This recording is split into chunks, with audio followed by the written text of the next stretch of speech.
with their families. And there's no reason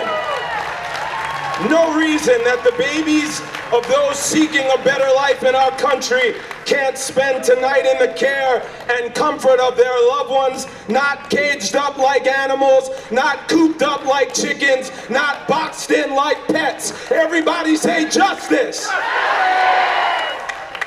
I checked the dictionary again, and it says that when something is just, it also conforms to a standard of correctness.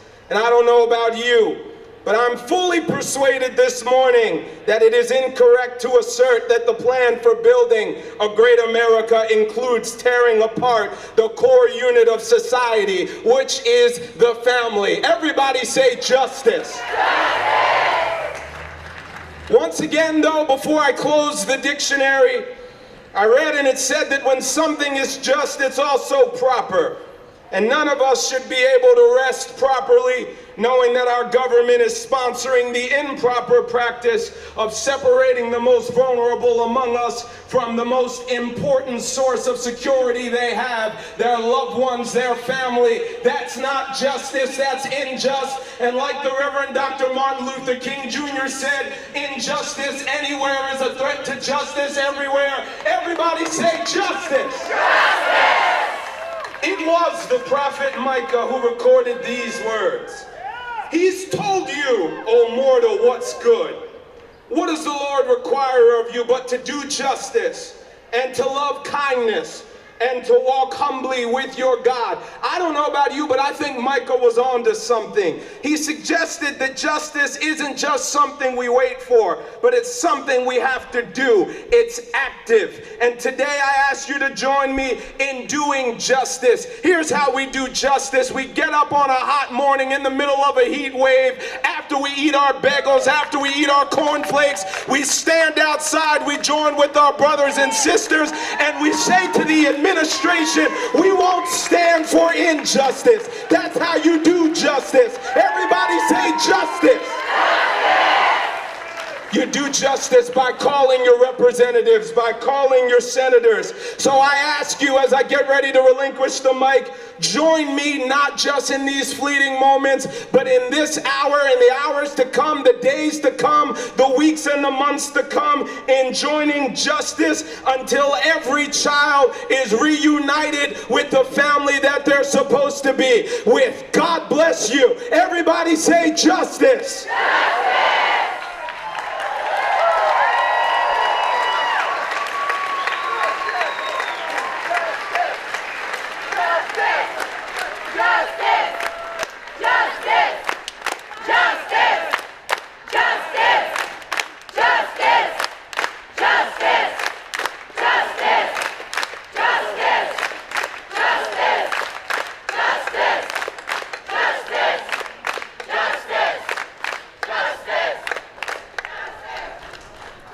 Mi nombre es Evodia Villalba, soy pastora de la Iglesia Hispana Metodista Unida, el Buen Samaritano, en esta ciudad de Chester.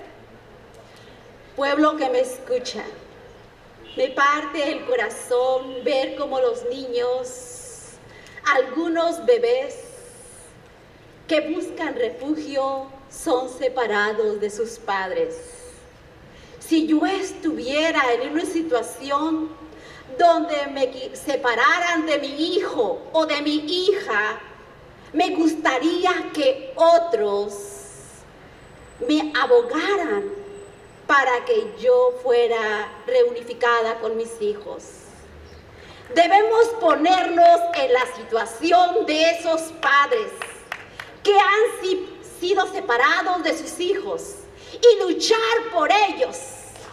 Estamos llamados a detenernos en este momento de la historia de esta gran nación y crear conciencia para hacer justicia por los más desvalidos. Justicia. Según datos oficiales, cerca de 2,000 inmigrantes han sido separados de sus familias en la frontera con México en un plazo de 6 semanas. La separación de las familias es algo que no se puede tolerar en ningún nivel. Y pienso que tanto como ustedes y yo debemos alzar la voz por la justicia.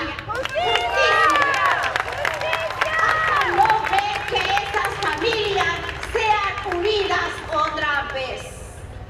No es justo que haya niños, jóvenes, madres, hombres encarcelados como si fueran criminales por buscar un refugio o por tener una mejor vida. Pedimos a las autoridades de la administración actual a que reconozcan que todos los niños tienen derecho a ser protegidos. Tienen derecho a tener acceso a los servicios esenciales y estar con sus familias como cualquier otro niño, sin importar su estado migratorio.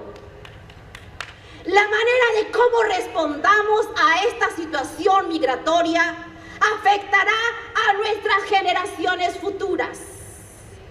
Si no le transmitimos los valores de la vida, la libertad y la justicia para todos, y la importancia de valorar a otros como seres humanos, perderemos parte de nuestros valores. Por esa misma razón, hoy nos atrevemos a levantar la voz y a decir: queremos ver las familias unidas.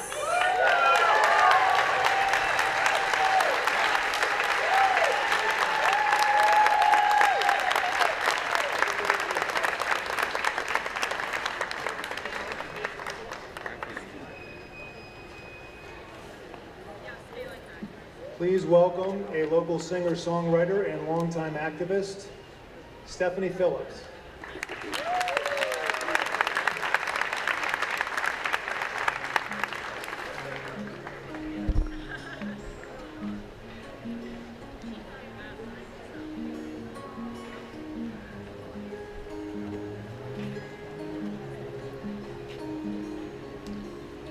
Baby, baby, go to sleep and know that I will keep you hidden in my arms and safe from any harm.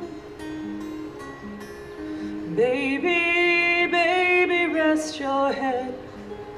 Remember what I said, to love without the fear, and know that I am here.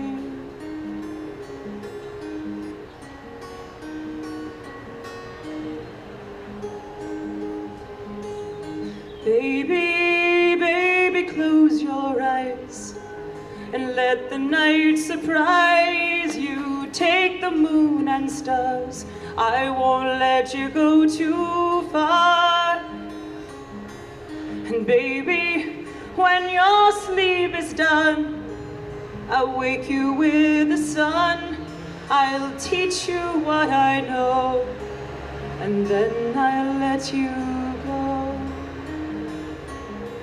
But first of all, I must begin that justice doesn't always win, and people sometimes take the path of least resistance.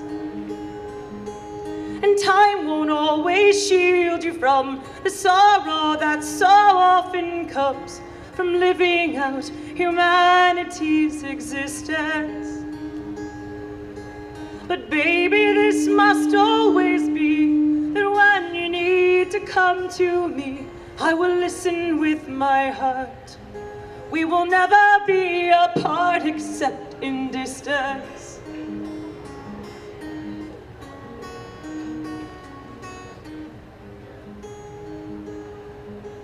So baby, it will not be long before you grow so strong. My arms you will not need, I'll have to set you free.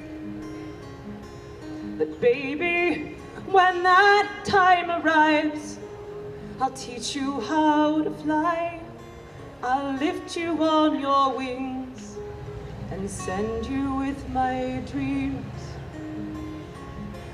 But first of all, I must begin that justice doesn't always win, and people sometimes take the path of least resistance.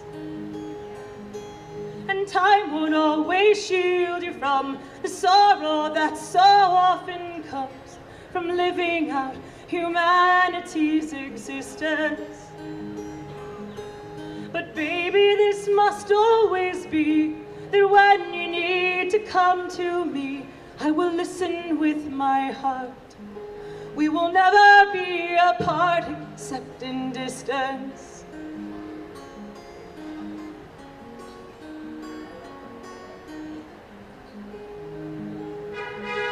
So baby, baby, go to sleep and know that I will keep you hidden in my arms and safe from any harm. And baby, baby, rest your head. Remember what I said, to love without the fear, and know that I am here.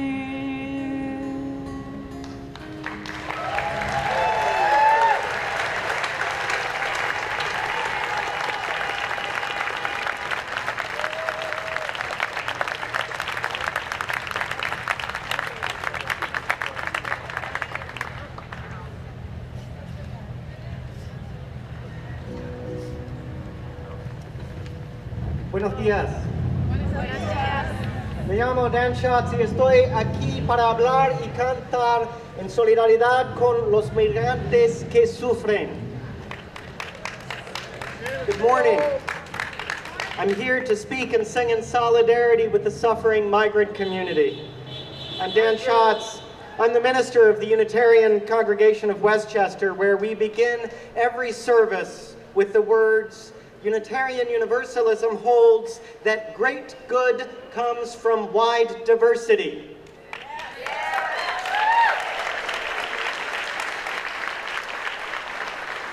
What we are seeing in this country right now is an assault on that great good. Yes, it is. It is an assault on human rights. Yes, it is. It is an assault on human decency. Yes, it is child abuse. Yes, it is. It is collective punishment. Yes, it is state-sponsored bigotry. Yes, and it is being directed at the most vulnerable, at the children.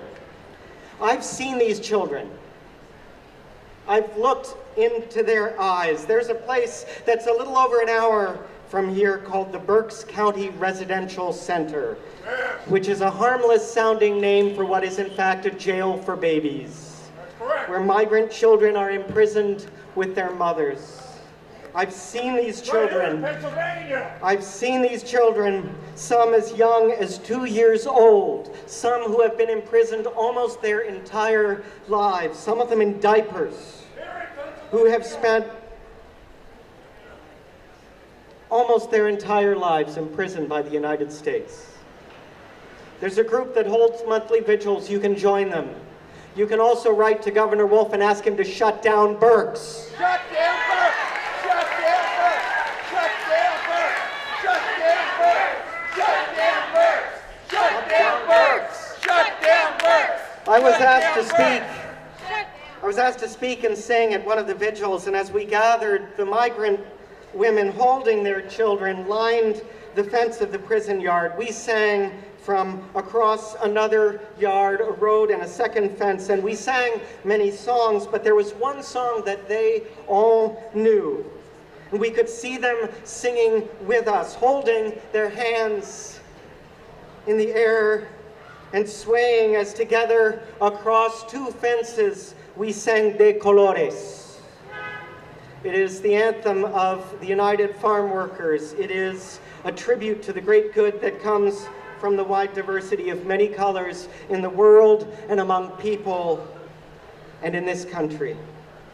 If you know the song, you can sing it with me. I'll give you the words the second time around. De colores.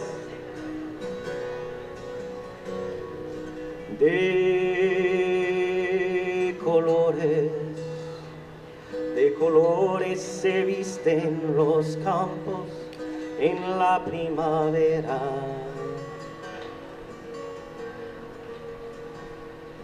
De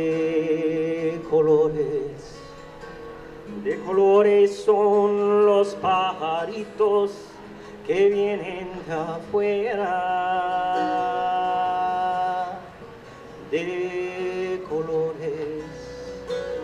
De colores es el arco iris que vemos lucir.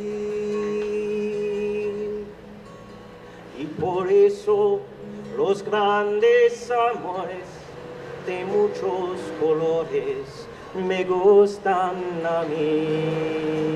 Y por eso los grandes amores de muchos colores me gustan a mí.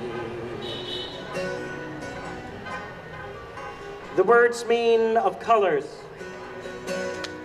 Of colors. The fields are dressed in the springtime.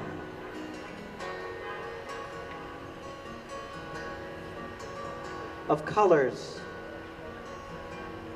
Of colors are the small birds that come from so far away. Of colors. Of colors is the rainbow that we can see just beginning to shine. And because of this, the great love of colors for the world, I also love. Please sing, I'll give you the words, but if all that Spanish is too much for you, you can just sing de colores and sing it loud enough so that the Madres de Berks can hear you.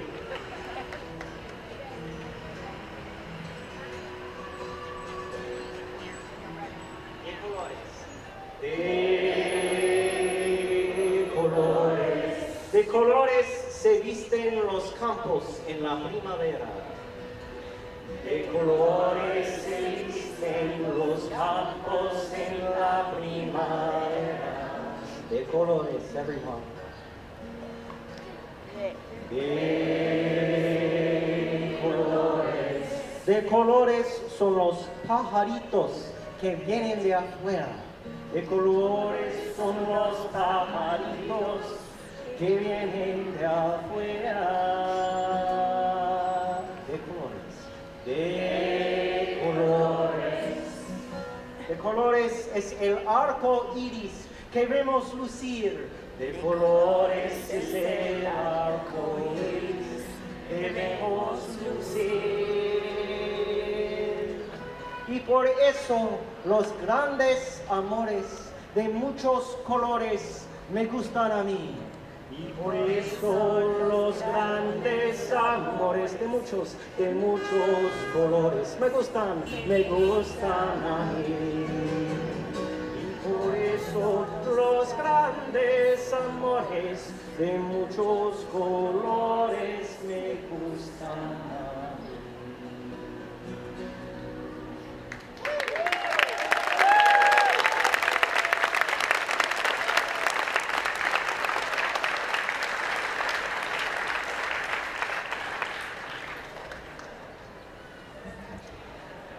Good morning to all gathered here. My name is Sister Eileen Riley. I am a sister of the Immaculate Heart from Immaculata. I get very emotional, so be patient.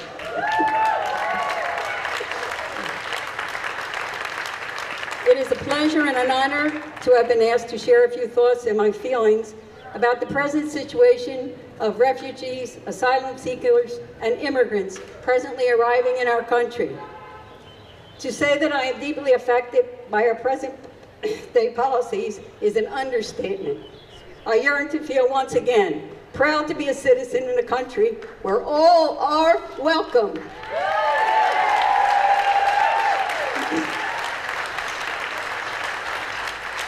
The images we see daily on TV are heartbreaking and call on all of us to raise our voices in defense of those who cannot be heard. We all recently heard the Attorney General erroneously quote the Bible to justify the internment of children. It just so happens that there are 92 references in the Bible in regards to welcoming the stranger and the immigrant. One from the Old Testament states, and I quote, God exacts justice for the orphans and widows. God loves immigrants, giving them food and clothing. That means you must love immigrants because you were immigrants in Egypt.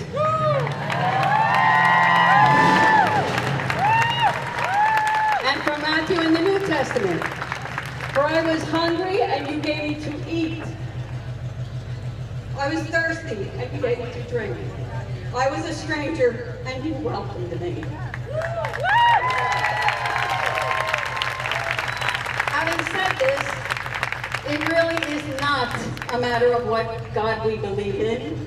It is not about our political affiliation. It is so much more than that.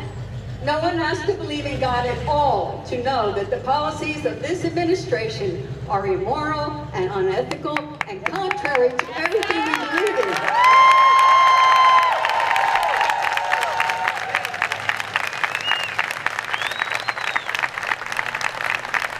Seeing 2,000 children locked in cages and crying desperately for their mothers and fathers is not justifiable anywhere, let alone in this country. Representative Japalo has said, I quote, every hour that goes by is another hour of trauma for these moms, dads, boys and girls, and babies. Trauma, which psychiatrists have stated, can affect the child for life. Ethel Kennedy recently said, as she joined the group Break Bread, Not Families, and I quote, generations of Americans did not toil and sacrifice to build a country where children and their parents are placed in cages to advance a cynical political agenda.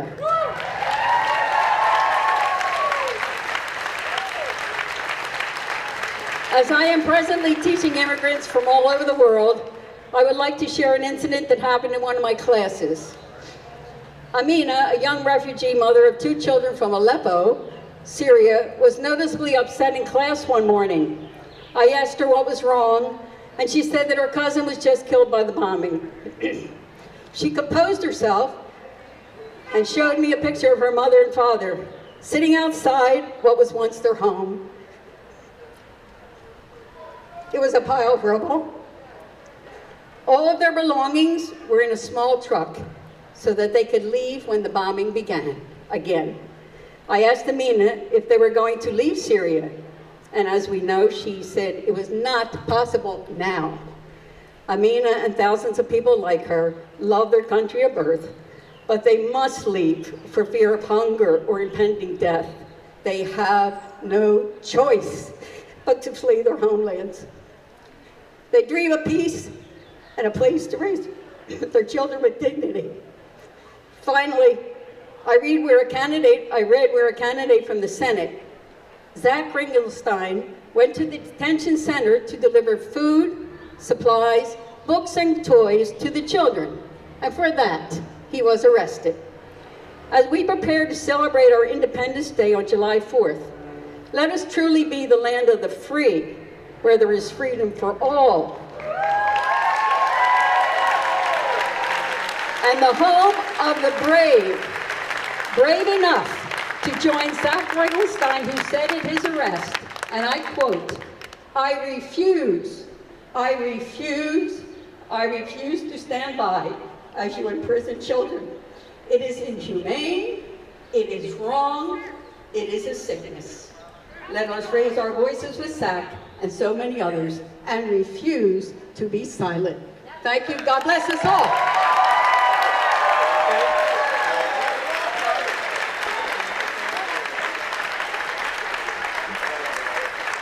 Good morning. My name is Lara Flynn, and I'm here on behalf of United States Senator Bob Casey. The cruelty and inhumanity of what this administration is doing to migrant families is unifying the American people in outrage. It is cruel and inhumane and an absolute insult to the values of our nation. Senator Casey has been fighting against this cruelty since there were rumors of family separation policy months before the administration formalized it. Since the policy was announced, Senator Casey has not only joined legislation to end this cruel practice, but he has repeatedly demanded that the president end it immediately. Senator Casey is a proud co-sponsor of the Keep Families Together Act and the Help Separated Children Act, but make no mistake, legislation is not needed to fix this problem, and it is certainly not the quickest way to end it. While he will continue fighting for legislation, he will also continue his strong oversight of the administration and demand an end to this cruelty. This critical oversight has not slowed since the woefully inadequate executive order was signed. The executive order creates a false choice of shifting from inhumanely separating families to inhumanely detaining families indefinitely. Replacing one form of cruelty with another is not a viable option. There are alternatives to both scenarios, and there are more humane, less expensive, and just as effective. The Trump administration has also failed to reunite the families that have been forcibly separated. As you know, between May 5th and June 9th, 2,342 children were taken from their parents at the border. And that is just a portion of the families that have been ripped apart. Every day that families are separated continues and increases the trauma that they experience. Trauma that medical experts across the country agree could cause lasting and permanent damage. Already, thousands of children have been subjected to what the American Academy of Pediatrics has called toxic stress, and it is basically amounts to child abuse. There is well-documented scientific evidence of the long-lasting harm that policies like President Trump's do to children, including long-term health impacts like post-traumatic stress, permanent psychological changes that can alter brain development, immune health, and other vital functions. Under no circumstances should the well-being of a child be used as a political bargaining chip.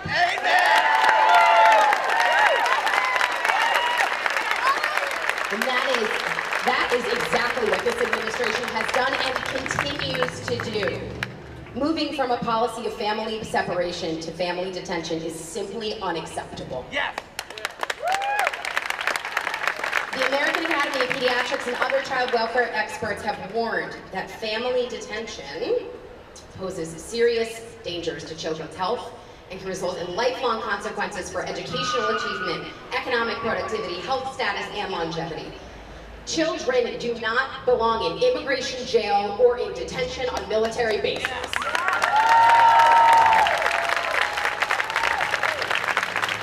Magdalene Bell, the CEO of the Children's Hospital of Philadelphia, has said that the situation unfolding at our southern borders is resulting in unnecessary trauma being inflicted on our children. It is unacceptable to every standard. The truth is that sudden, unexpected, or dramatic loss of separation from parents can have devastating long-term effects on the physical and psychological health of children. Prolonged placement in detention centers or institutional environments only compounds that lasting impact. Senator Casey has opposed this policy in the strongest of terms. He has spoken out against the policy, which he believes, quote, comes straight from the pit of hell. He has also sent multiple letters to the President, the Department of Homeland Health and Human Services, the Department of Homeland Security, and others demanding answers, demanding actions, and demanding an end to this cruelty. Your United States Senator Bob Casey will continue fighting against this inhumanity and will not stop until every family has been reunited and every child is in a safe, secure, and nurturing environment. This cruelty is un-American, and we must all continue fighting to reunite families and end this immeasurable cruelty. Thank you.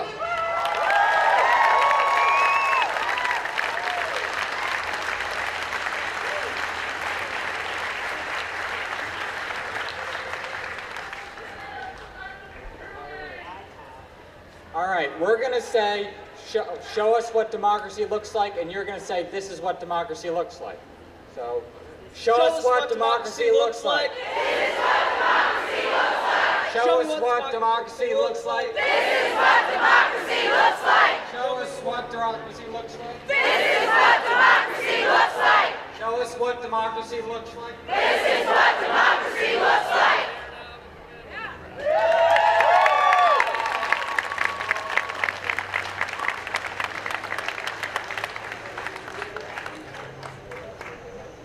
Dear friends, I'm Barbara Kirby, and I'm the director of St. Agnes Outreach Services, and I am very privileged to be a friend of our Mayor, Diane Herron. When I was asked to speak at this event, I thought, what else could there be possibly left to say? What else could we possibly need to hear? Millions of words have been said. Some profound insights and simple truths, and no doubt others that were perhaps better left unsaid and maybe even unthought. However, this circumstance that brought us here may be the most unifying in recent American history. I have not heard one single person suggest that removing young children who are not abused or neglected from the care of their parent is a good idea.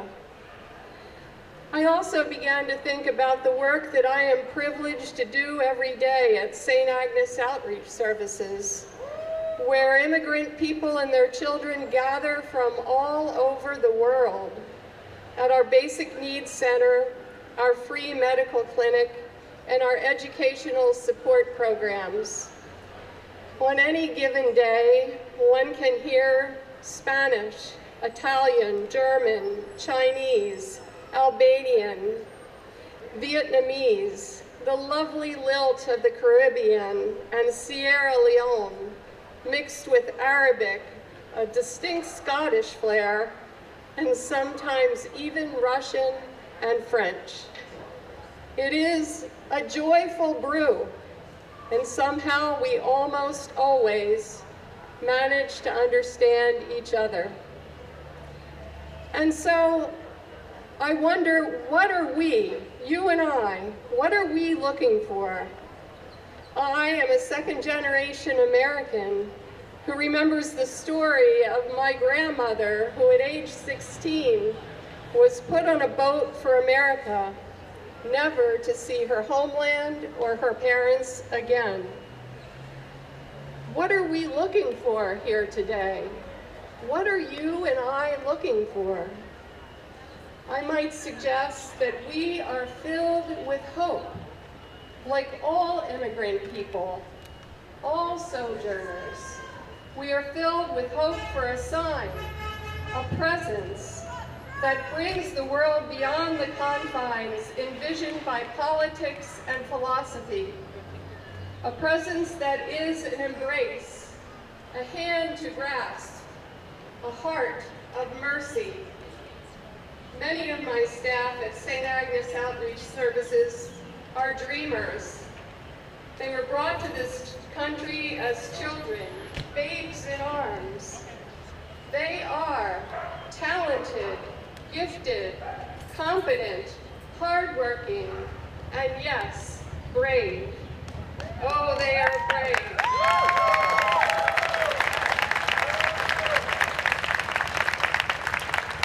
Oh, they are brave and faith-filled. As Archbishop Jose Gomez of Los Angeles said last Sunday as he addressed over 3,000 people attending Mass at the Cathedral of Our Lady of the Angels, and I quote, "Migrants and refugees built America, and they are still making America great."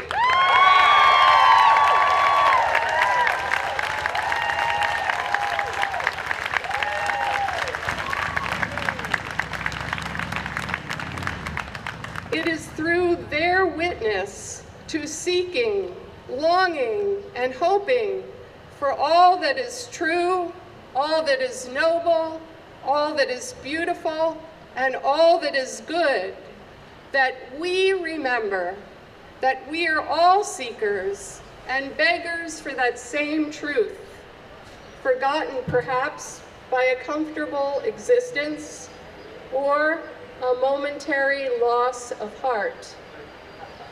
What the heart seeks is unity, a relationship of unity, not one of our own construction, but one that was given to us at our origin.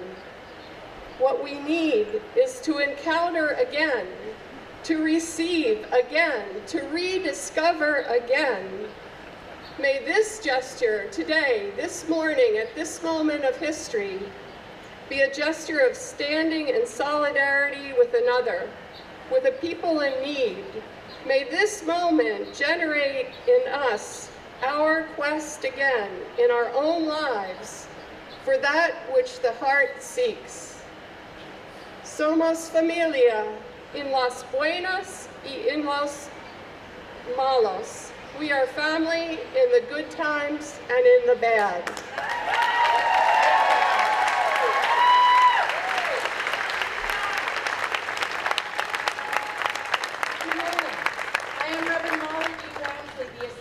Pastor at the United Methodist Church of Westchester, just down the street. I'm also a lifelong Methodist, and I join with many other United Methodists in calling for a quick reuniting of families that were torn apart at our border while seeking asylum from persecution in their own countries. I call for peace now and the reuniting of families. Let us reunite families. United Methodist Social Creed states, we commit ourselves to the rights of men, women, children, youth, young adults, the aging, and people with disability, to the improvement of the quality of life and to the rights and dignity of all persons. The children being incarcerated as well as their parents are not being treated with rights or dignity. I call for that now. General Secretary of the United Methodist Board of Church and Society, Dr. Susan Henry Crow, said in a statement released just last week, because of persistent public pressure, President Trump signed an executive order Wednesday reversing the administration's practice of forcibly removing children from their parents.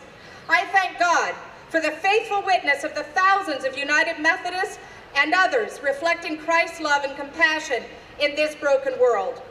This action, however, does not solve the problem. This executive order ends family separation, but it continues to call on a practice of zero toleration.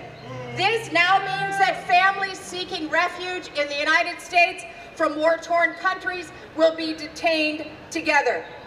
They are survivors of domestic abuse and gang violence, and we should have asylum protections reinstated.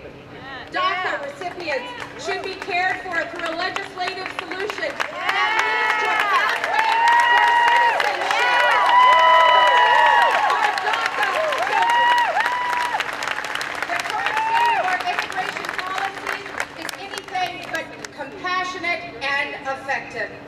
Our church calls us to welcome the migrant, and we must do that in our churches, communities, and governmental systems. On June 7th, the President of the United Methodist Council of Bishops, Bishop Ken Carter, joined leaders of other faith organizations urging the United States government to stop its policy of separating immigrant families. The statement read in part, "We affirm the family as a foundational societal structure to support human community and understand the household as an estate blessed by God. The security of the family provides critical mental, physical, and emotional support to the development and well-being of children. When we tear people apart from their children, we are not understanding family as being God approved." The Attorney General of the United States is a United Methodist. In supporting the government's policy of zero tolerance, he used a scripture from Romans 13. retiring United Methodist Bishop Kenneth Carter took the Attorney General to task, saying, "Using the Bible to justify intentionally orphaning children is a form of blasphemy against God and a gross distortion of Holy Scripture."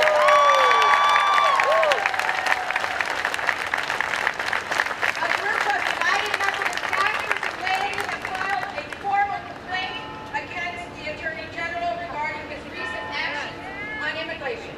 He is being charged with child abuse, immorality, racial discrimination, and dissemination of doctrines contrary to the standards of doctrine of the United Methodist Church. This being said, we look forward to entering into the just resolution process with Mr. Sessions as we seek to journey with him towards reconciliation and faithful living into the gospel. I would further suggest that the Attorney General read and take to heart this quote from Romans 15. "We who are powerful need to be patient with the weakness of those who don't have power and not please ourselves. Each of us should please our neighbors for their good in order to build them up. So welcome each other in the same way that Christ also welcomed you for God's glory." In closing, I would like to invite you to a forum on immigration with Westchester Mayor Diana Herron on Monday, July the 9th at 7 p.m. The event is sponsored by our sister congregation, El Buen Samaritano United Methodist Church, as well as Cornerstone Hispanic Group and Hispanic Pentecostal Church. The forum will take place at the United Methodist Church of Westchester in the Fiesta Center. Our witness cannot stop now. We must move forward from this day on to reunite children with their families. Good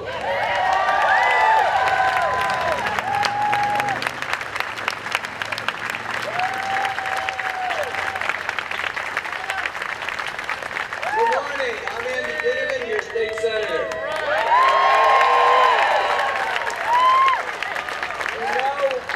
For over 40 years of public life, I've often stood on these steps, but I never thought I'd have to be standing here to say and witness the separation of families in our country. It's wrong. It is simply wrong. It is immoral, it's cruel, it's mean, and we will make sure that it stops.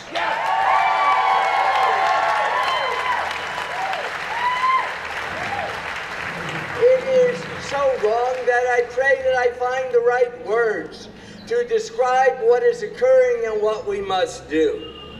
You know, Martin Luther King told us that we're all part of an inescapable network of mutuality, that we're all tied together in a single cloth of destiny, and what we see is a rejection of that fundamental principle of humanity. We are here today to reclaim the soul of America.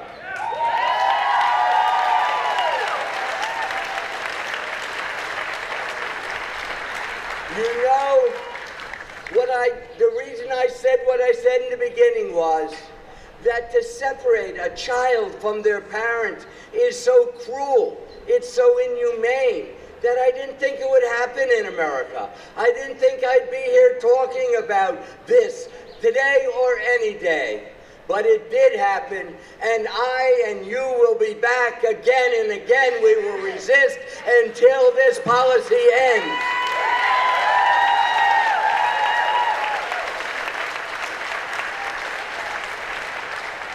We are here today because we love America, because we know what this great nation is all about, and we will not let anyone or any group destroy the fundamental values that consist of what America is and should continue to be.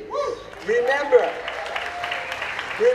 America was a great experiment.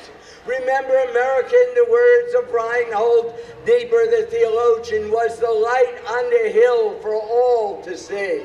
How sad it is that this light is growing weak. But we're here today to light that flame again, and to light the flame so that America again can be the light to the world. We're here today to light the flame on the Statue of Liberty, so we welcome all.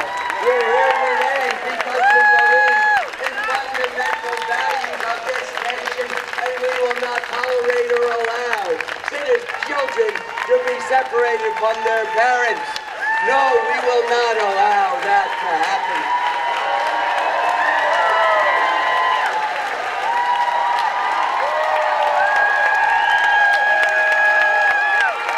You know how ironic it is that some who separate the child from their parents talk to us and have talked about family values.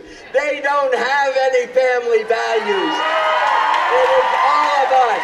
It is all of us who gather today who represent family values, because anyone who believes in family values does not separate a child from their mother, from their father, or from their siblings.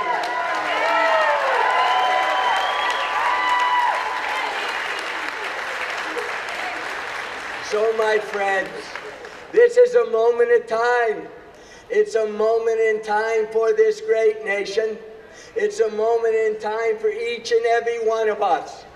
We are here to proclaim what our nation has been and can be. We are here to proclaim that we are all immigrants and that we welcome those who suffer from poverty and cruelty and violence wherever they may be in the world. We're here today. We are here today to affirm our diversity and to recognize that the strength of this nation rests on that diversity. In the words of that great African-American songwriter, James Weldon Johnson, he said, as the morning has awakened us, to face the rising sun of a new day begun. March on, till victory is won. And I want you all to say it with me. It is in many ways that has been the theme of the African American community as they fought for their fundamental rights in this nation. But what we must do is fight for the rights of all. We must relight the light on the Statue of Liberty. We must still be the city of God, that light on the hill for all to see. We need it. The nation needs it. The world needs it. So say with me, if you will. It's easy words. Just say them. They, come on, face the rising sun of a new day begun. March on. March on. Until victory is won. Until victory is won.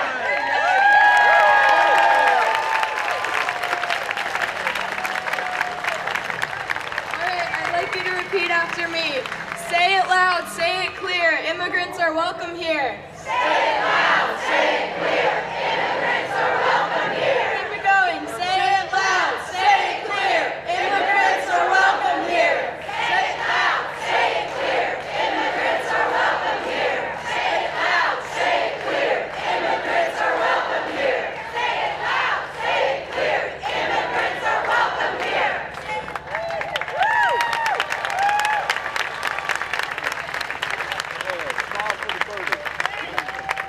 Some people believe in building walls. We believe in tearing them down. Join me in welcoming the very talented singer-songwriter and my friend Carolyn Cott to do Peter, Paul, and Mary's Some Walls.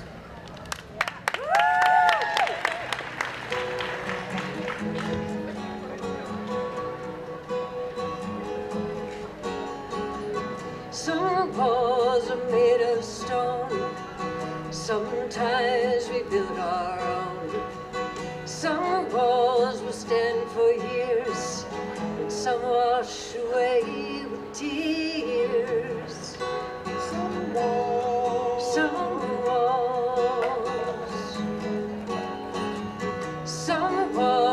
are lined with gold. Some hearts stay safe and cold. Some walls are made of doubt, holding in and keeping out. If there's any hope for love at all, some walls must fall.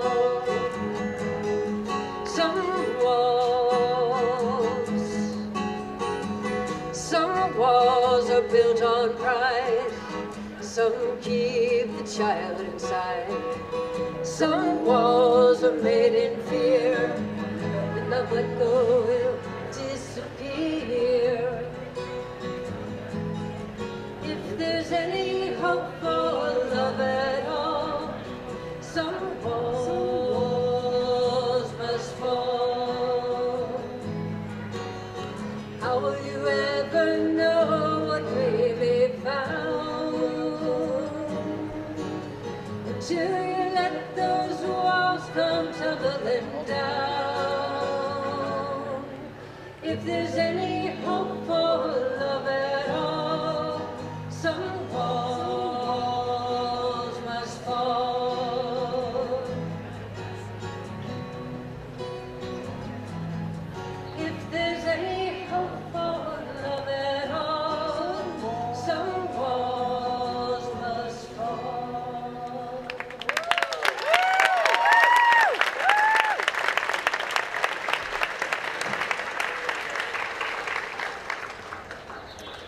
Good afternoon. I'm Susan Rasidlo. I'm the mother of 4 children, one of whom has a profound and severe disability. I've been an advocate for children with disabilities for more than 20 years, fighting injustices one child at a time. And when I saw what our government did to so many children, I needed to speak up. But you know, today we're not here because of a political issue. This is not a Republican or a Democratic or an independent issue. This crosses all political lines. And we're not here today because of a religious issue. This is not a Christian, Jewish, Muslim, Hindu, agnostic, or atheist issue. This is a moral issue. We're not even here today because of an immigration issue. This is about people. We are here today because of a human issue. This is the common ground that we should be able to come together, because keeping families together is simply the right thing to do. I would like everyone that's here who is a parent by birth, by adoption, by fostering, or by happenstance, to think back to the first time you held a baby in your arms. That feeling, whether you are a grandparent, aunt, uncle, that feeling of love when you look down at at your own child or someone else's child, that feeling of protection, that is part of our DNA. That is something that regardless of whether you have given birth to a child or whether you are looking to protect any child, we are genetically predisposed to protect not only our children, but all children. Whether you believe in God, a higher power, or science, it is indisputable science. It is an indisputable fact. We protect the young and vulnerable among us. The people who are being held came to this country to escape horrible and dangerous situations. They came to this nation of immigrants. My grandfather came to this country as an unaccompanied minor in 1915. They came seeking asylum to build a better life for themselves and their children. And that is exactly what makes America great. They should not be detained. They must be accepted. We cannot separate children from their families. Today, we are here to demand that the government of the United States do what is right and unite these families now. In America, we say we care about families, We say that the family is the building block of this nation. We say that every child is precious and a gift to be protected. And if that truly is what we believe, that as a nation, we must prove it by caring for every child, every family, not just our family, not just families we know, but every family and every child. We must reunite these families now. We must be better than this.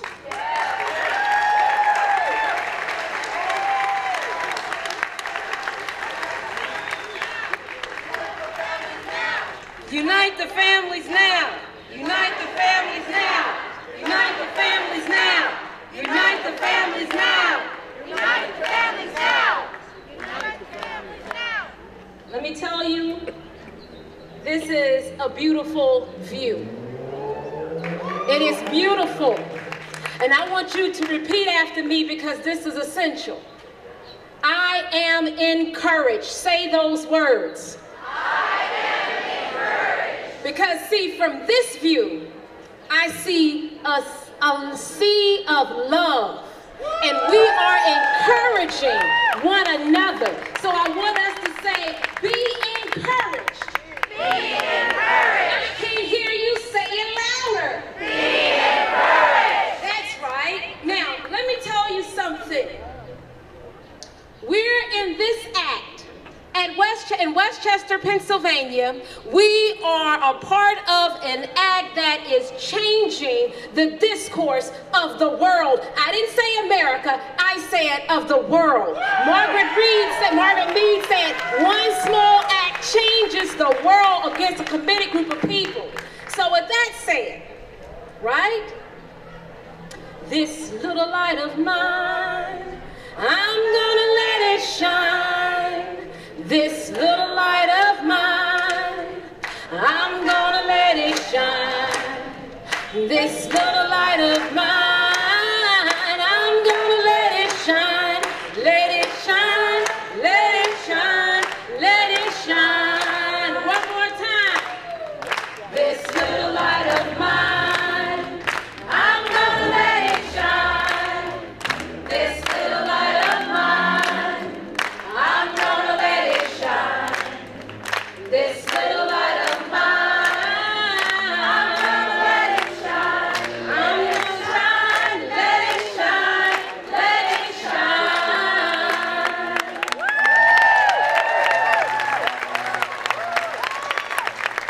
We are encouraged.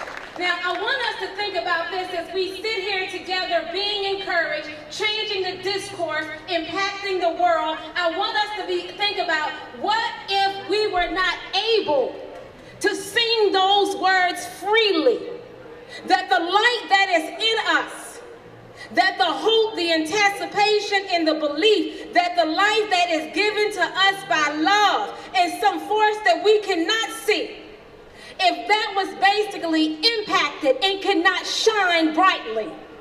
You all, that is violence. In the violence. Let's say that together. In the violence. When you are not setting up and having people in an environment that they can be the fullest people that they can be, that they can be around people who love them, who encourage them, who wants the best around them, that is violence. And we should see it as just that. It's not just a matter of a policy and what we have to do about a policy. No, we must recognize violence and say no to it. That is what peace and love looks like. So you think about a child who's now locked up in a cage. Now, you know, initially when children go places, remember when they at McDonald's and places like that, they used to have playgrounds and kids go to playgrounds and they like playgrounds, right? They like to go around and okay, look like I'm all around all these kids. But eventually, those kids have had to ask this question: where is mama? Where is daddy? See, after the play, and then when they're in these facilities, any child can identify with, okay, the playtime is over, I want to go home, or I want to be around somebody who loves tells me that I know. So again, I seen a television show the other day, a news thing. Oh, they're just playing with one another. Yeah, but when the playtime stops and they say, where's mama and where's daddy, where's that question being answered? And that parent, who's now also in a cage themselves, they're now saying, where is the safety of my child? What's the mental development of my child? And the question is for both of them, are those families able to sing their song? We were able to sing a song here today. Are they able to sing a song? Now, not at all. End the violence now. Go. End the violence now. All right, so the redhead, it was a redhead from Virginia. His name was Thomas Jefferson. And he articulated a vision for a nation and also a spirit of a nation in a document called the Declaration of Independence. Now, before I get to the Declaration of Independence, when you declare something, you're not asking for permission. You saying this is a formal declaration of what I want and a condition of a place to be. And so when Thomas Jefferson and those others declared their independence, they were not pleading, they were not asking for permission, they were expressing a current mindset. Now, when we sort of look at these words and how those words sort of impact us, right? We say, okay, so the declaration there, it says this. It's one of the most influential documents in American history because it really tells the spirit of America. That redhead wrote, we hold these truths to be self-evident, that all men are created equal and they are endowed by their Creator with certain unalienable rights, that among these are life, liberty, and the pursuit of happiness. Now, who he wrote those words for doesn't mean, right, that persons can't hear those words and be inspired. You take a woman by the name of Marbette Elizabeth Freeman, look it up. She was in Boston. She was walking just like a piece like this, and somebody was reading the Massachusetts Constitution. And what happens is she stopped and she said, wait now. Those words apply to me. And she successfully sued for her freedom. The women at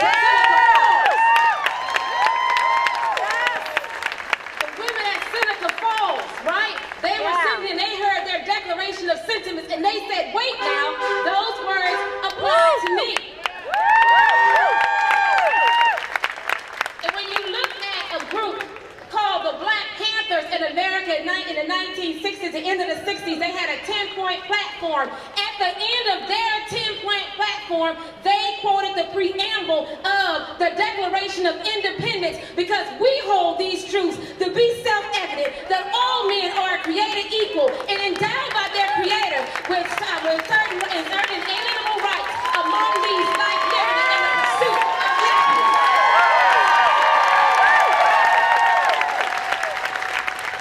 I'm saying these words because those words never die. Because truth does not die. Truth doesn't matter if it's coming from a donkey, a tree, or a saying. What happens is truth never dies. Truth is what we are encouraged by here today. Now, again, how does this relate today? One of the pieces that of this nation, William Penn, basically the namesake of Pennsylvania, was a Quaker. And Quakers start off any type of deep, it's inspiration from the divine.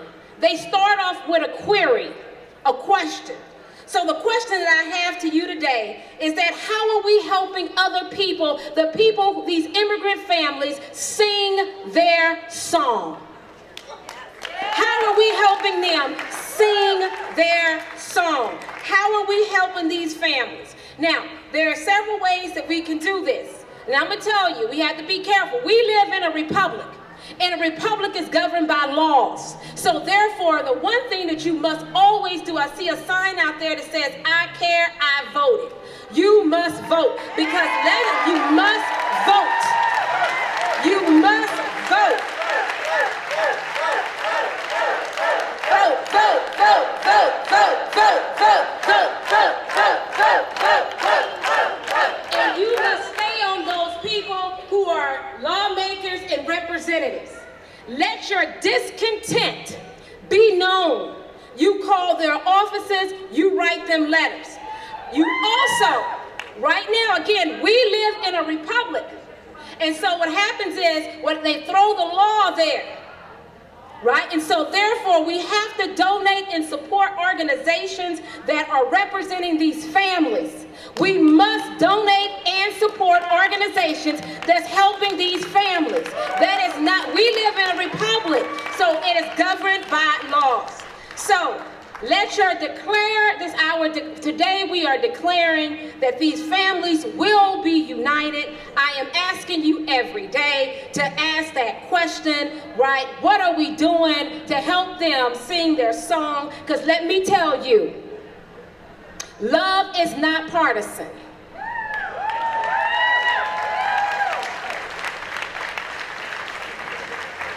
We have already made, by gathering here today in love and unity and encouraging one another, we've already added to our fossil footprint.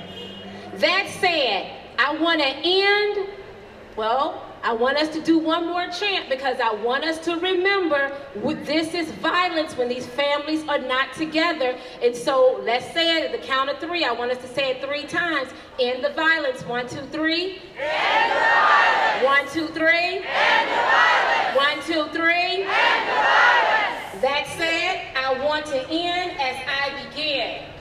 This little light of mine, I'm gonna let it shine. This little light of mine, I'm gonna let it shine. This little light of mine, I'm gonna let it shine. Let it shine, let it shine, let it shine.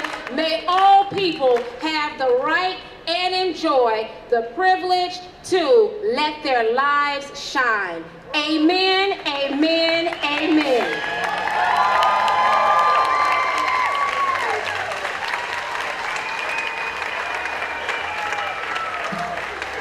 Morning, everyone. How we holding up today? Let me see your signs. Let's hold them up. Let's see them. These are all signs coming from the heart. I want to ask you, why is it that we find it necessary to rally here today? What is happening? What is happening to our country that we find it necessary to join today to speak up for keeping families together? My wife and I have raised a family here in Westchester. I cannot imagine the dread, the anxiety, and the hysteria the parents at our southern border must be enduring as their children were taken from them as a result of Trump's zero-tolerance policy. Hearing a 6-year-old on international TV negotiating with an ICE border guard on who can be allowed to take her away took my breath away. How do we reach this crisis point in our country? This reminded me of words spoken over 70 years ago by a pastor, Martin Niemöller. He was a well-known Protestant minister who supported the rise of the Nazi Party to power in 1933. He felt that they were going to make Germany great again, having suffered defeat in World War I and hammered by the Great Depression. But within a few short years, he began to see the evil and began to preach against the Nazi regime. He was imprisoned in a concentration camp for 8 years, only released after World War II had ended. He began to preach again, and he would often speak these words. First they came for the Jews, and I did not speak out because I was not a Jew. Then they came for the communists, and I did not speak out because I was not a communist. Then they came for the trade unionists, and I did not speak out because I was not a trade unionist. And then they came for me, and there was no one left to speak out for me. If Pastor Martin was living in our time, would he be saying these words? First they came for the Muslims, and I did not speak out because I was not a Muslim. I ask you today, are we here to speak out? Yes! Then they went after the news media, but I did not speak out because I was not a journalist. And I ask you here today, are we here to speak out? Yes!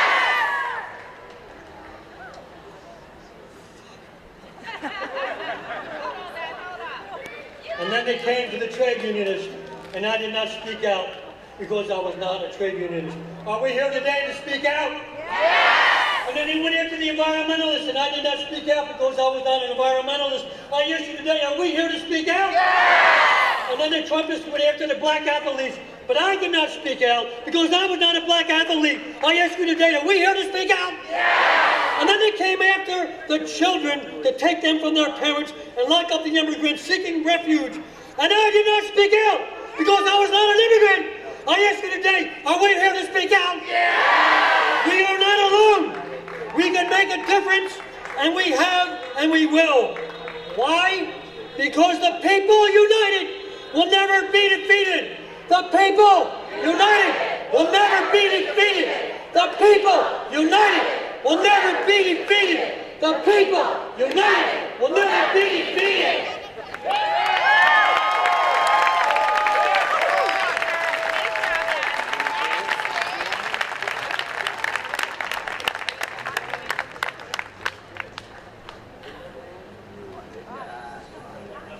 So instead of a chant, we have an announcement. Over to your right, there's a table with voter registration forms. If you're not registered to vote, go over there. If you know anyone who's not registered to vote, go over there and get a form for them.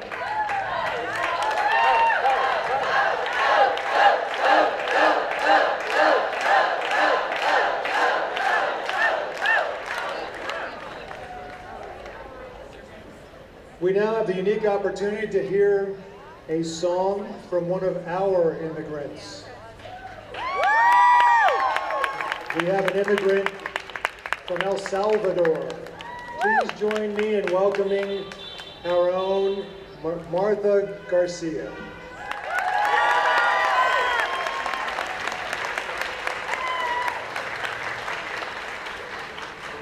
Redemption, the latest studio album from two-time Grammy nominee and number...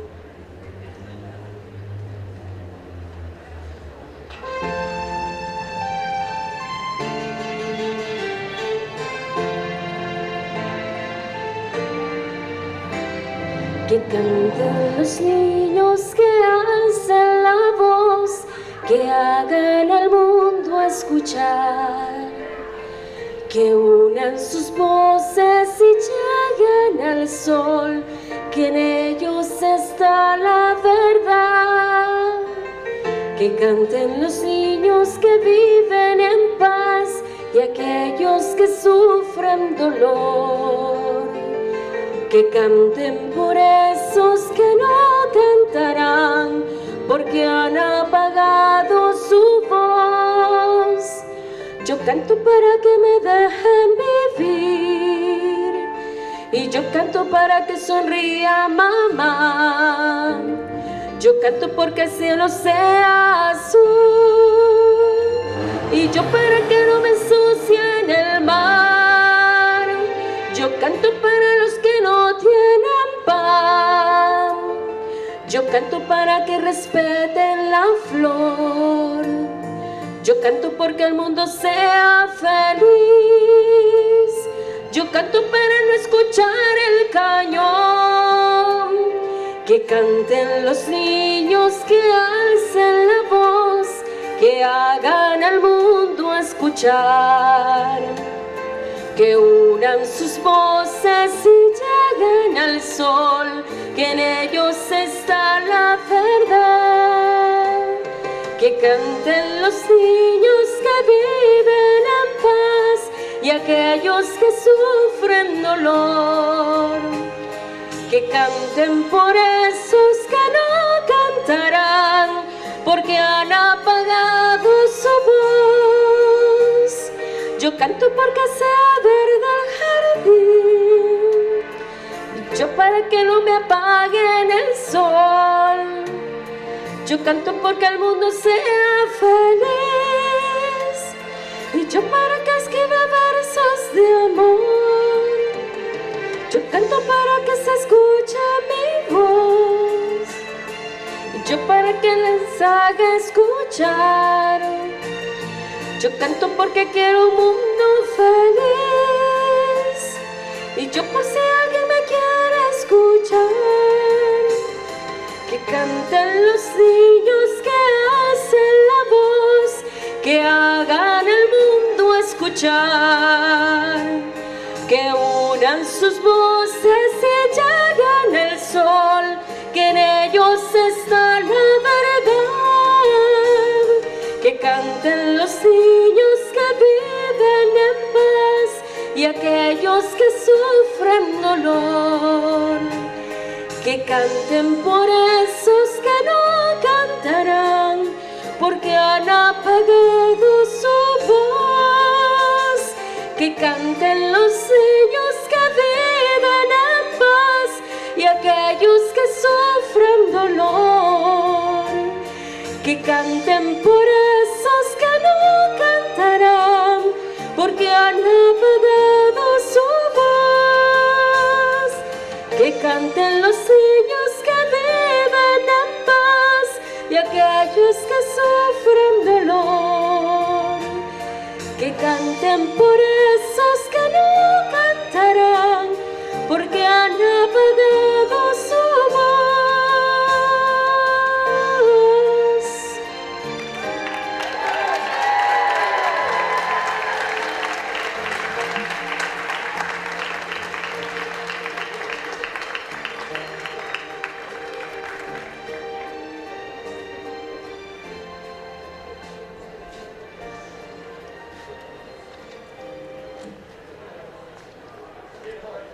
Thank you for coming out today.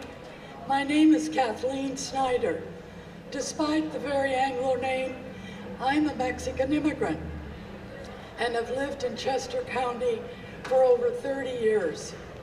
Today, I'm here speaking for those who can't.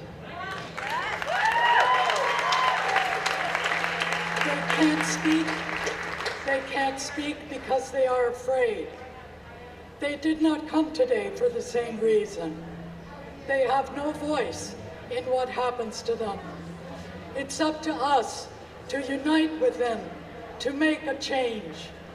It's up to us who can vote to raise our voices against the separation of families at the border and to elect representatives who will once and for all address the broken immigration system. People often ask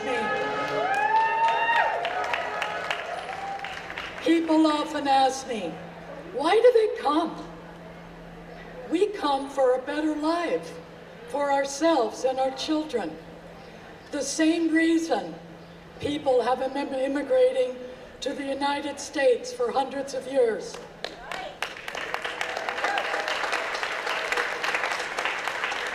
Look around you. We're all immigrants. This country was built by immigrants like you and me. I realize you know that already. The jazz singer who fell in love with the hardest working man I'd ever seen. He was poor and undocumented, just like Jaime. Kind and generous, just like Jaime. Paying U.S. income taxes, just like Jaime. Kind and generous, just like Jaime. In addition to sending money to his family as often as he could in Pederneiras, Brazil, just like Jaime. In addition to Jaime sending money to his family in Guanajuato, Mexico, Batista and I built a life and a family together, just like Jaime and Azelia. That was 30 years ago. But if 1988 had been 2018, Batista would be sitting in a federal prison awaiting criminal sentencing, just like Jaime. Say it with me, just like Jaime. Thanks to a bipartisan commission under Ronald Reagan's administration, Congress passed the Immigration Reform and Control Act of 1986. It's otherwise known as the 1986 Amnesty Act. I had never been more proud of my country. 30 years later, my undocumented husband, with the strong back and strong hands, The kind smile and silly laugh, the generous soul and honest heart, became a top executive consultant at J.P. Morgan Chase in downtown Wilmington, Delaware. The 1986 Amnesty Act changed our lives and the lives of 2.7 million other undocumented workers, say it with me, just like Jaime. They could finally stop living their lives in fear.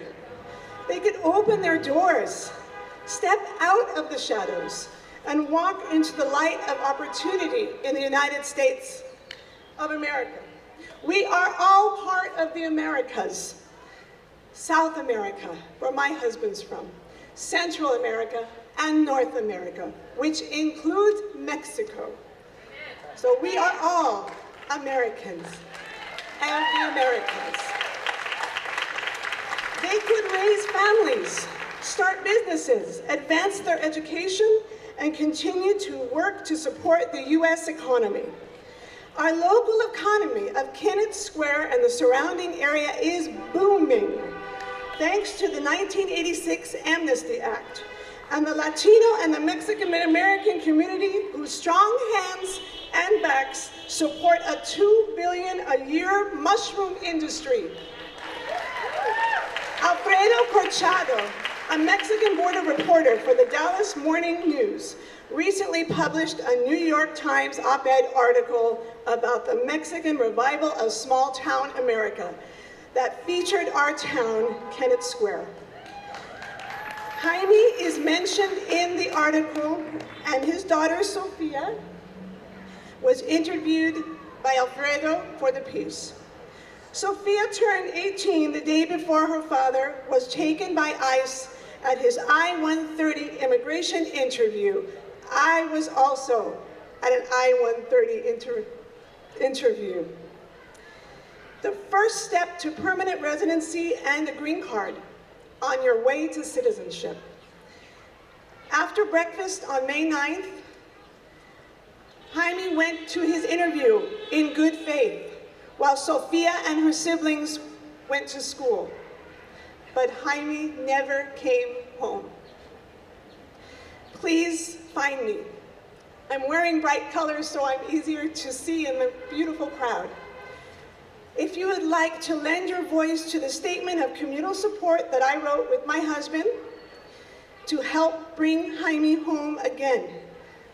And now please give a warm welcome as Sofia courageously speaks on behalf of her father, Jaime.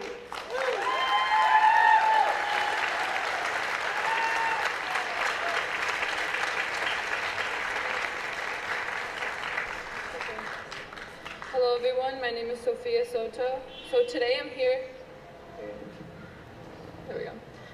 today I'm here to speak on behalf of my father, Jaime Aguilera Valencia, who tried doing the right thing by starting the process of legalization. Once he's at the interview with immigration, they tell my mom to step out of the room, and a few moments later, they tell my mom he wasn't coming home that day. He was detained by ICE and currently waiting to be criminally charged for trying to support his kids and wife. My mother and sister have a genetic disorder, FAP, a disorder that can cause colon cancer. That requires many rough surgeries. Now, my mother is late into a high-risk pregnancy, and my sister awaits to have the same major surgery my mom had, one that takes a long recovery. My mother needs my father's support. She needs her husband, and I need my father as I enter Westchester University in the fall. It's hard to think he is sitting in a cell. It's hard to think he's sitting in a cell by himself, locked up like a criminal. Seeing him for the first time last week in months, I could tell he wasn't himself. He didn't have the same color or smile. My dad never cries, but that day, he spent the whole 3 hours we got to see him crying because he knew it'd be a whole week until we'd see him again. Please help in bringing my dad back. Please help us with your voice in bringing a deserving man back to his family who needs him. Thank you.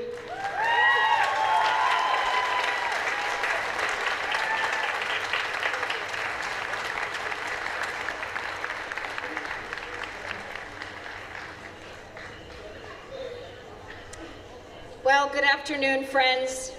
Here we are again. We're meeting on the steps of the courthouse. This is what makes our community strong and makes America strong. Thank you all for being here. I'm Carolyn Comita, State Representative for Westchester. Thank you. And I am a member of the Governor's Commission for Women. And the governor, I want you to know, stands together with us in spirit today. You know that he went together with governors across this country saying we will not be sending any of our National Guard to the border to separate families.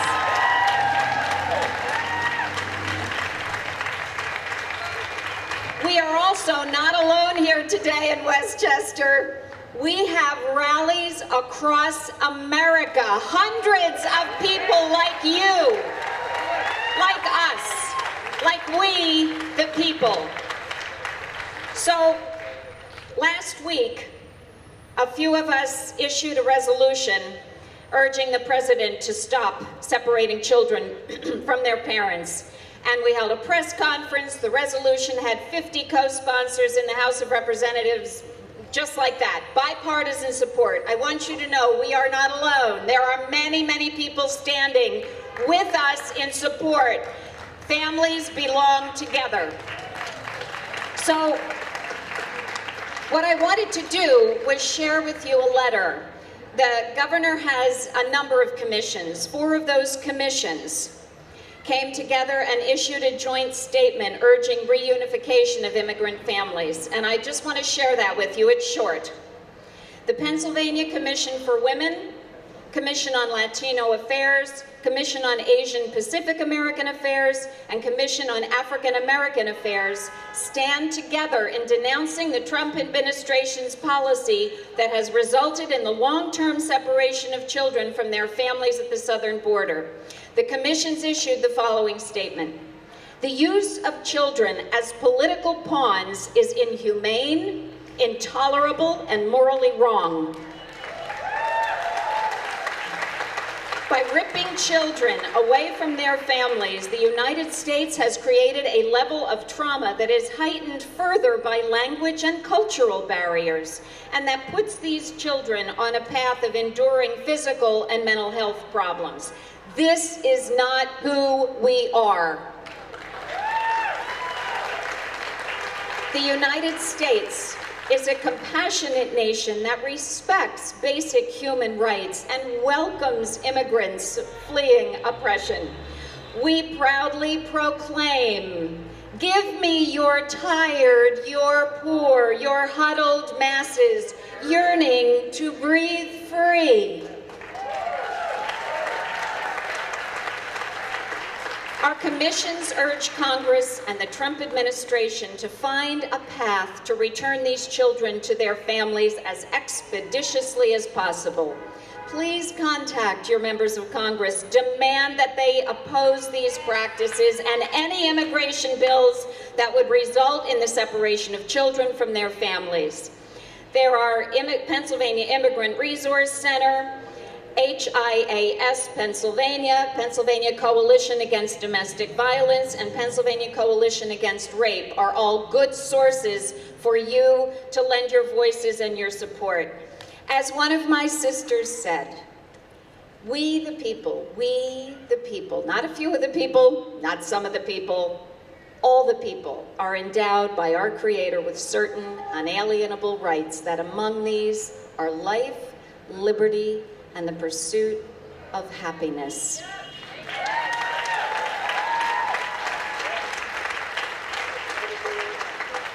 So, speaking of life, liberty, and the pursuit of happiness, we've also been talking about voting.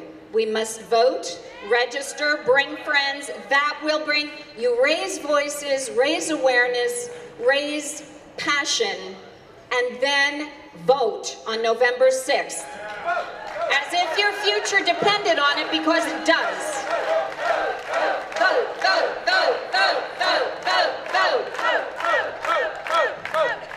Voter registration table over here, as Jamie said. Baba is manning it. Stacy's got a hat on, white hat. Good guys wear white hats. Baba's hat says, "Make America, America again." You all, we the people, together, we are America, and we are already great, and we're going to be even better. Thank you so much.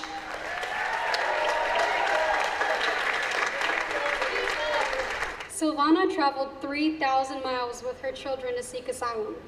When they arrived, Border Patrol agents told Silvana to say goodbye to her kids.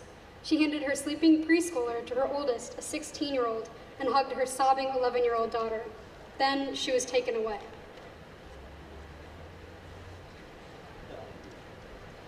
A mother at a detention facility in Seattle reported that a Border Patrol agent called them filthy and stinky and mocked her for crying after her child had been taken away. After she told an agent that she wanted to be with her children, he replied with, "You will never see your children again. Families don't exist here. You won't have a family anymore." A mother from Honduras sobbed as she told an attorney last Tuesday how federal authorities took her daughter from her while she breastfed the child in a detention center. When she resisted and tried to keep breastfeeding her child, agents handcuffed her.